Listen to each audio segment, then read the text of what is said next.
చారుకేశ చారుకేశ అంత సిద్ధమేనా? అన్నీ సిద్ధం గురుగారు. కారు వచ్చిందా? వచ్చింది నాన్నగారు. చారుకేశ కారు వచ్చిందా? వచ్చింది గురుగారు. మా గాయత్రి నేను వెళ్ళొస్తా. నాన్నగారు ఈ రోజు కచేరీ త్యాగయ్య హాల్లో. అది చారుకేశకు తెలుసు. చారుకేశ ఇది కారులో పెట్టు. సరే గురుగారు.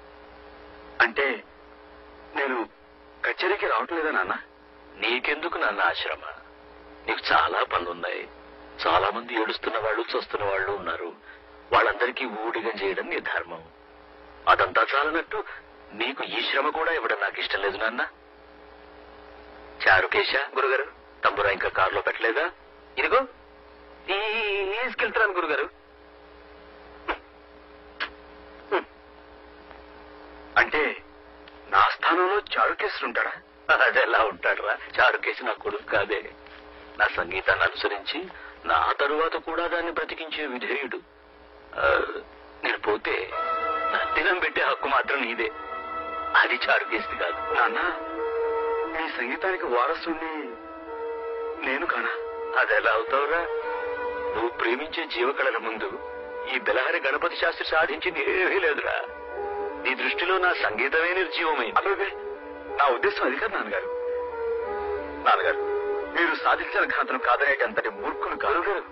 క్షమించండి, టైం అయింది. మనం ఇక బయలుదేరదామా? అయ్యా చారుకేశ ఒక్క నిమిషం. నాన్నగారు మీ పట్ల మీ సంగీతం పట్ల నాకున్న గౌరవం మీకు తెలీదు. అమ్మ పాడిన జోలపాట కన్నా ముందు మీ సుప్రభాత గీతం విన్నాను. మొట్టమొదటి సంగీతం విన్నదే మీ నోటమ్మట. నాన్నగారు ఇప్పటికీ మీరు తిట్టినా అది సంగీతంలా వినిపిస్తుందో నా చెవులకి. నాన్న నేను మీ కొడుకు మాత్రమే కాదు, మీ శిష్యుణ్ణి, మీకు పెద్ద అభిమాని కూడా. ఇంతలా అభిమానించే ప్రఖ్యాత శాస్త్రీయ సంగీత చక్రవర్తి బెలహరి గణపతి శాస్త్రి గారు బయట ప్రపంచంతో సంబంధం లేకుండా సంగీత పంజరంలో బందీ కావటమే నేను సహించలేకపోతున్నాను. అదే నన్ను బాధిస్తుంది కూడా. చెప్పరా? చెప్పు. నా 50 ఏళ్ల జీవితంలో ఎవరూ నన్ను ఎదిరించి మాట్లాడింది లేదు. ఎదురుగా నిలబడి నోరు విప్పింది లేదు. ఈరోజు నా కన్న కొడుకు నాకే ధర్మపన్నాలు చెబుతున్నాడు. చెప్తాడు. వాడికి ఒక హోదా ఉంది కదా, బెలహరి గణపతి శాస్త్రి కొడుకని. గణపతి శాస్త్రి గారు క్షమించండి. నేను ఎవరి కొడుకునైనా మనిషిని, మనిషికి తోటి మనిషిని గుర్తించే బాధ్యత ఉందని చెప్పడానికి నేను గణపతి శాస్త్రి కొడుకునే కానక్కర్లేదు.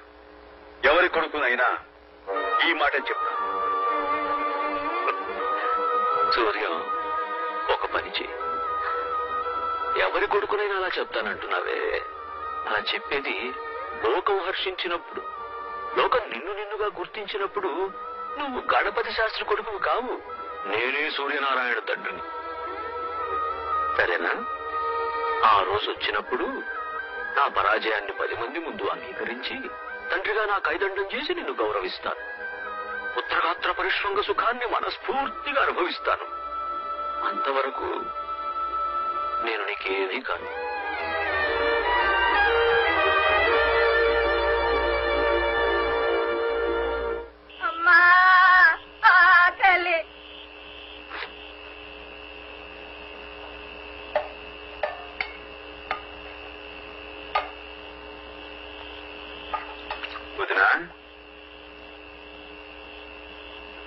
సూర్యం, ఏమిటిదంతా? నేను ఇంట్లోంచి వెళ్ళిపోవాలని నిశ్చయించుకున్నాను. పిచ్చివాళ్ళ మాట్లాడుకో.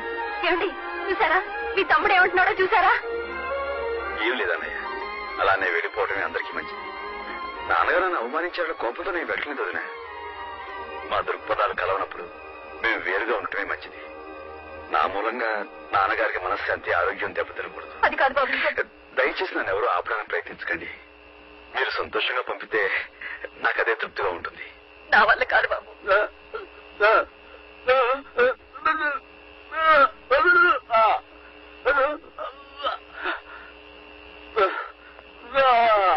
ఏమండి, ఏమిటండి?